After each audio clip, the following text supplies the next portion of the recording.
Hello, I'm Ian Axton and welcome to the West Country at Westminster.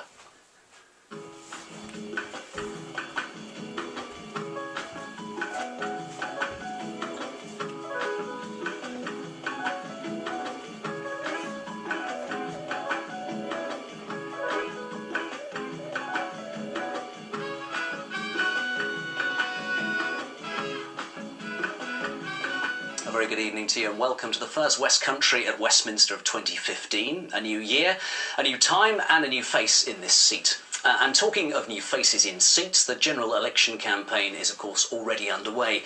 And it really is anyone's guess who will be filling those seats in the Commons in just 15 weeks' time.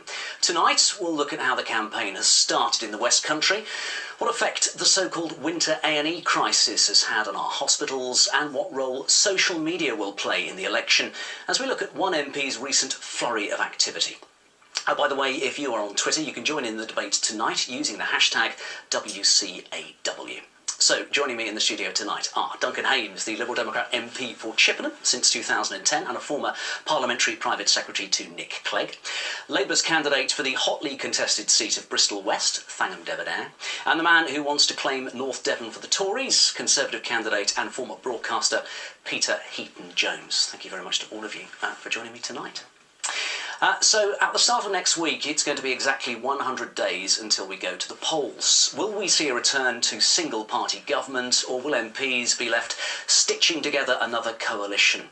Well, even before the Christmas tree had shed its final needle, you could tell that we were entering election year. Here is a snapshot for you of just some of the big guns wheeled into the West Country over the past few weeks.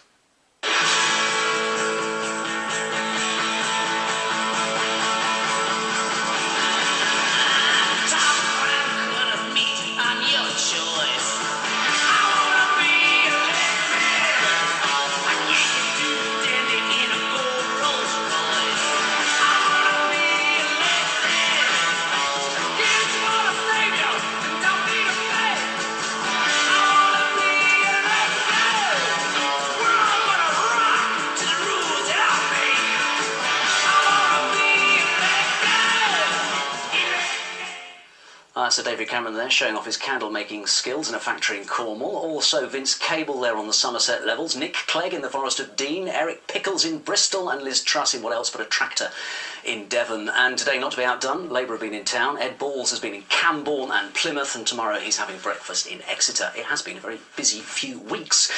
Duncan Hames, to you first of all. We saw Nick Clegg there. Some of your colleagues haven't been putting pictures of Nick Clegg in their leaflets. Have you been putting pictures of Nick Clegg in your leaflets? Are you proud of him as your leader? Well, I think I've got a quote from him endorsing me in my most recent leaflet that we've sent to press. So I've been very proud of the things we've been able to do in government together, and it wouldn't have been possible if Nick hadn't risen to that challenge, in particular taking so many people out of income tax by raising the personal allowance to £10,000 a year. And for me personally, the investment that's gone into our schools, protecting them in a time of austerity, making sure schools teaching children from the poorest families get extra help to make sure those children don't get left behind. So why are some people airbrushing him out? Well, I haven't seen that happen myself. As I say, he's. I'm very glad of the endorsement he's given me when he's spoken to local journalists on a visit to Chippenham, and he's welcome back to Chippenham anytime he likes. Thangam Debonnaire, Labour working very hard for all the seats in Bristol. You want to take Bristol West from Stephen Williams, the Lib Dem MP. It's the Greens, though, that everyone seems to be talking about in Bristol West. Well, they're the new shiny thing in town, so, you know, people are always going to talk about something that's new, but in terms of solid record, well, when I last looked at Ladbrokes, it was me that was ahead, nipping at Stephen's heels. He's still the favourite to hang on to a seat, but I'm absolutely determined that we're going to be the ones that take it. And I've been talking to people on the doorstep who are saying they're going to vote for me. Are you noticing, though, this Green surge? Because I was looking at the membership figures from the Green Party, and it shot up 160% in a year. From a low base. So Yeah, I mean, people are joining the Green Party, but people are joining the Labour Party. I get pieces of paper returned to me from leaflets every single day, people wanting to get involved in my campaign. I've got new members all the time who are joining us. I've got new members coming out on the doorstep. We're running doorstep sessions every single day of the week. We're talking to hundreds and hundreds of voters every week. So I'm not worried about this so-called green surge. At all. OK. Peter Heaton-Jones, you want to unseat Cynic Harvey, again, Liberal Democrat, in North Devon. But when you look at the last poll, the last big election, the Euro elections, it was UKIP that came out on top in North Devon. I think the European elections were something very particular. UKIP did do well. There's been more recent polls, albeit not an election, but we had a big constituency poll done in North Devon in December, and that showed me 1 point ahead of the incumbent Liberal Democrat MP. I'm very happy to be in that position with less than 4 months to go, because Cynic won the seat with an 11% margin of victory in 2010. So clearly there's one way that the traffic is flowing in North Devon. I'm very happy with that at this point.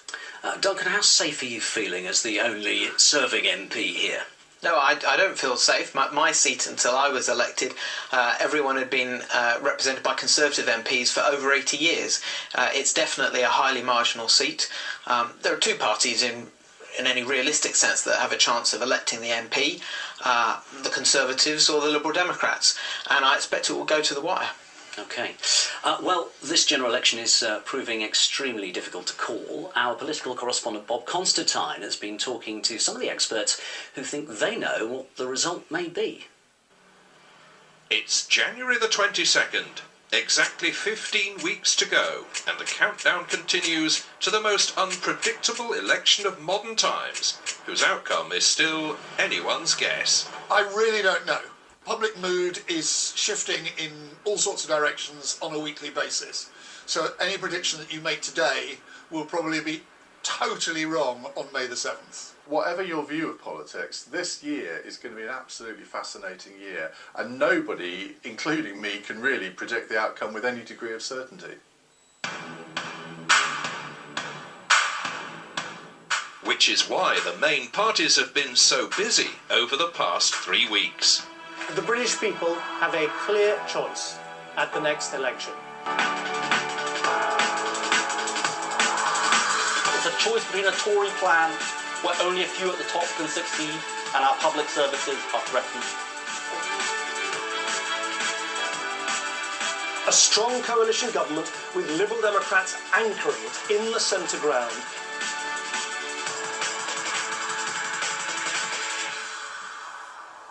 Where all are agreed is that no one party will achieve the 326 seats needed for an outright majority, so another coalition is on the cards. Peter Kellner of YouGov puts the Tories on 293, Labour 277, Lib Dems 30, UKIP 5 and the Scots Nats 23. Commentator Ian Dale has the Tories on 279, Labour 302, Lib Dems 24, UKIP 5 and SNP 18. We're in five-party politics now. Again, no one quite knows what the Greens are going to do. The Greens have been relatively popular in the southwest compared to other regions. Where are their votes going to come from? You would think that quite a few might come from the Liberal Democrats, but it's perfectly possible, and I've heard this happen, that some Conservatives actually might switch to Greens. So you've got this whole hodgepodge of different priorities. People who haven't voted in the past, are they going to vote UKIP? Are UKIP going to sweep up the protest vote? It's extremely difficult to tell. Political analyst Rob Hayward, a former Tory MP for Kingswood, believes the polls understate Conservative support. He reckons the party will make gains in the southwest at the Lib Dems' expense. My estimation is that the Liberal Democrats are in difficulty in the southwest. I think they will lose a fair number of their seats, both in Somerset and in Cornwall in particular. If they lose more, the Tories will be very, very pleased at a national level, because the seats the Lib Dems lose in the southwest will go to the Tories. Whether that will be enough, we'll know in just over 100 days' time. Bob Constantine there. Duncan, both political pundits there suggesting that it is going to be a dreadful night for the Liberal Democrats, losing potentially half of your seats. Time's running out, really, isn't it, for you to turn that around? Well, both former Tories too, judging by the introductions I heard. Liberal Democrats are dogged campaigners on the ground, and we are determined to work for every vote. I don't think anyone should take the voters for granted, and that's the risk you take when you start making predictions. But you're being punished now, aren't you, for being in government? Up until now, the Liberal Democrat people have said it's been a protest vote. It's not a protest vote this time round, is it? I agree, we're not a protest vote. You can decide whether you like the things that the Liberal Democrats have been able to make the government do. You can decide whether your Member of Parliament is someone you want to be able to turn to for the next 5 years. Because as well as voting about politics, you are choosing someone to do a job for you. And that's often where the Liberal Democrats get a boost. And even during this Parliament, we've seen stronger performances, including in local elections in my own constituency, in places where the Liberal Democrats do currently have MPs. Peter, 5 years of this government, plenty of time really for the Conservatives to prove to the electorate that they are the ones that should be running the country. Are you disappointed that it is still so close? Well, it's certainly all to play for. I mean, I think the last election in 2010, no one predicted correctly what the outcome of that would be. And I think the same is true now. We've just seen in your report, neither of those two commentators agreed with each other, differing numbers quite wildly. I think what it shines out for me is that it is all to play for, and what's important is to get our message over on the doorstep. And I think what I find in North Devon is that the more doors I knock on and the more shoe leather I get through, the more the message is getting through that we need to stick with the Conservatives' economic policy. And I think the other message is everyone should get engaged in this election. It's really important that we encourage as many people as we can to come out and cast their vote. And briefly, have you come across any Conservatives who are thinking of switching to Greens, as Ian Dale suggested there? I have to say I haven't. I don't know where Ian has found that particular concept from.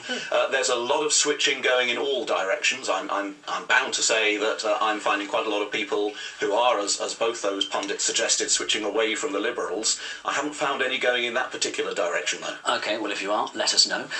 Thangham Debonair, we often hear the two heads sort of talking about the dreadful situation that the country is in, and yet we're not seeing anything like the kind of the big push to Labour that we saw in 1997.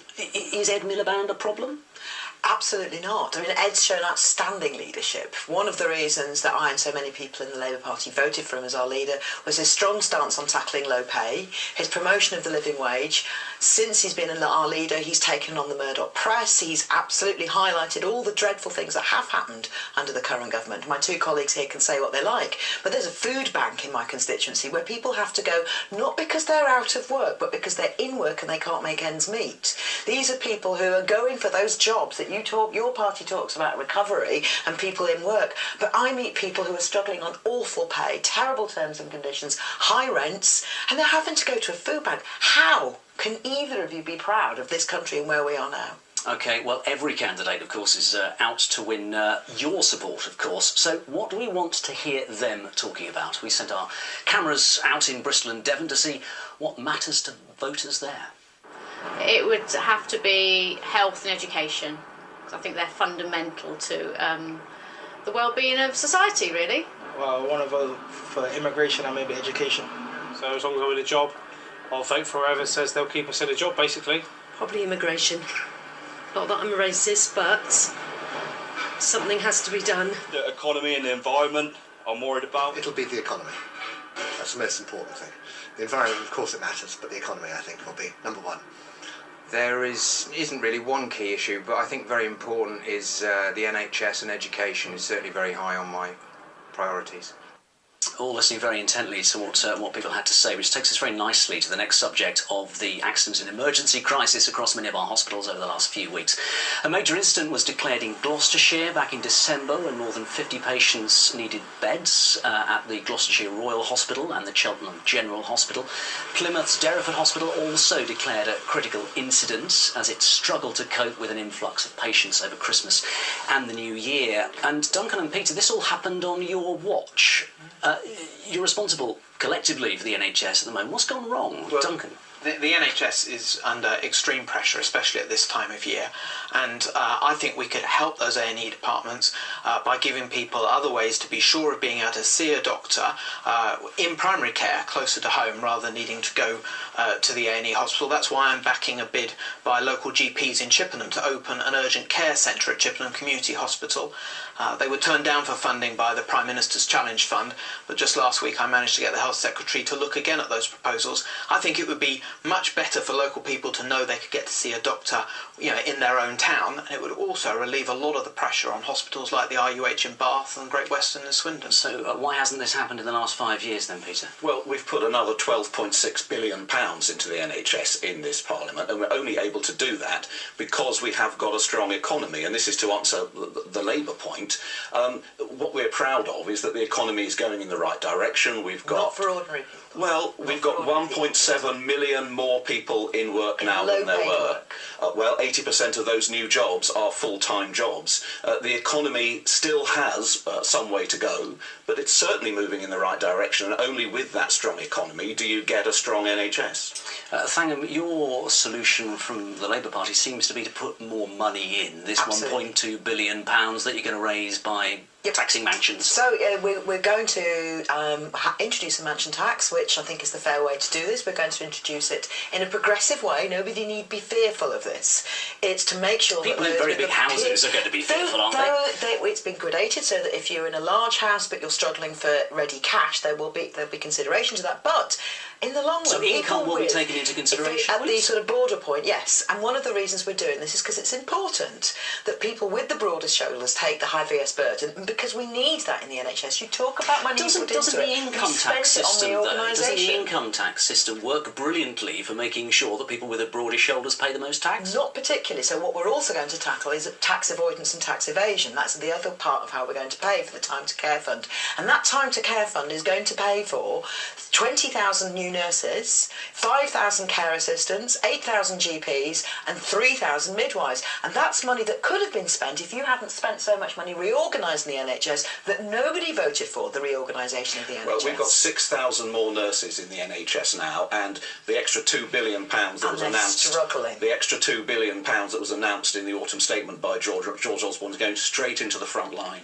Duncan, this mansion tax idea is a Liberal Democrat policy that's been stolen by the Labour Party. Are you supporting it? Yes, and I'm welcome. Every party is welcome to steal our policies. Just this week, Peter Mounderson said actually that he thought the right way to go about this property tax on very expensive properties is the way that's been outlined by the Lib Dems, and we're happy to talk to other parties about that. The NHS have challenged all politicians to find an extra £8 billion a year for our health service by 2020. That's a challenge that we're prepared to rise to. We've identified ways through closing tax reliefs on the wealthiest people in order to help meet that challenge.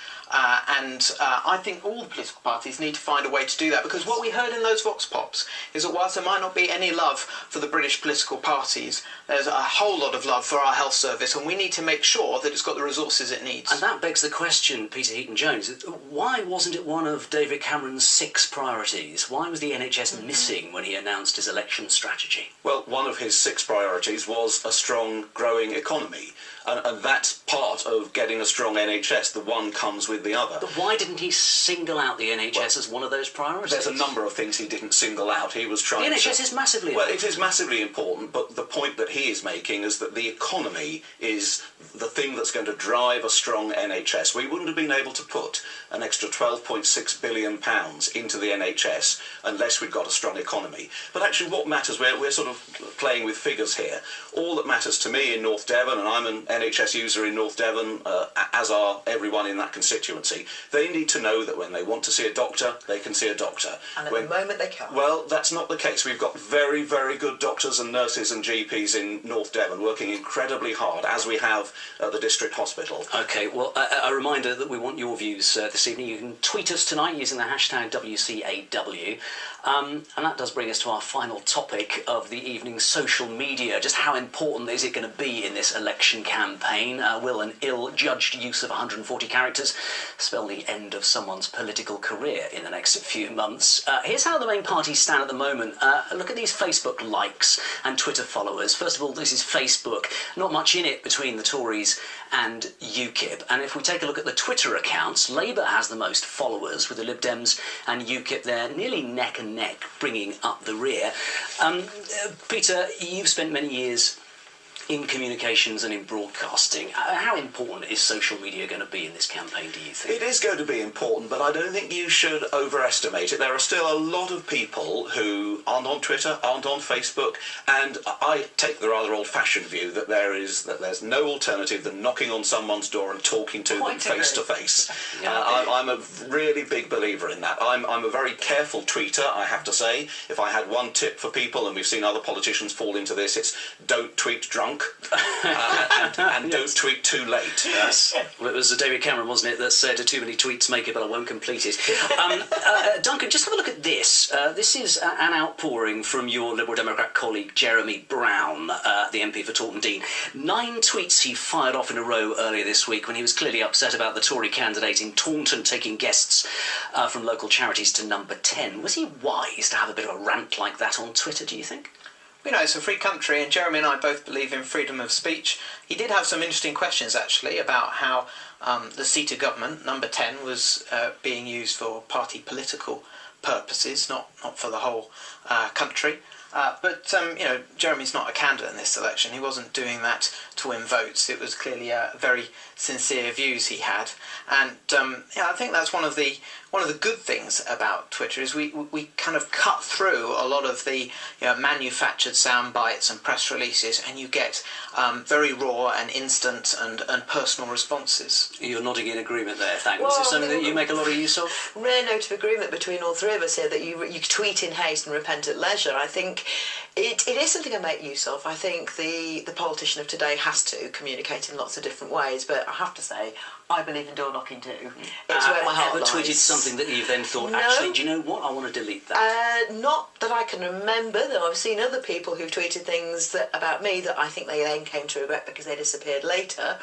I think it's a good way of getting out different sorts of conversations and having different conversations, but I have to say most people in Bristol West don't seem to be on Twitter. Very, very briefly, a lot on Twitter this evening about this new format for the leaders' debates. 7 parties involved. We haven't much time left. Peter, is it going to work, do you think? I don't know, but I hope we have the debates. They're an important part of our democracy. It's up to the broadcasters to decide who they want to invite onto the debates. OK, Thangham, do you think we're going to see these debates in this format? I don't think it's necessarily going to be how we decide the next election. I think it'll be interesting to see what happens, but I think it will be about individual conversations with individual people. And Duncan, briefly from you? Well, I'm always glad to have a Green on a panel with me in the constituency for support. The last public meeting we had in Chippenham, it was the Conservatives that didn't turn up, and I think the lesson here actually is that it's not right for any politician, even the Prime Minister, to seek to dictate the terms by which we in this free country have debates in our elections. We'll see what happens. All of you, thank you very much indeed for coming in tonight. And that is it for this programme. The West Country at Westminster returns next month at this new time of 10:40, and I'll be back tomorrow with ITV News West Country at 6 o'clock. Do hope you can join me then. From Westminster, goodbye.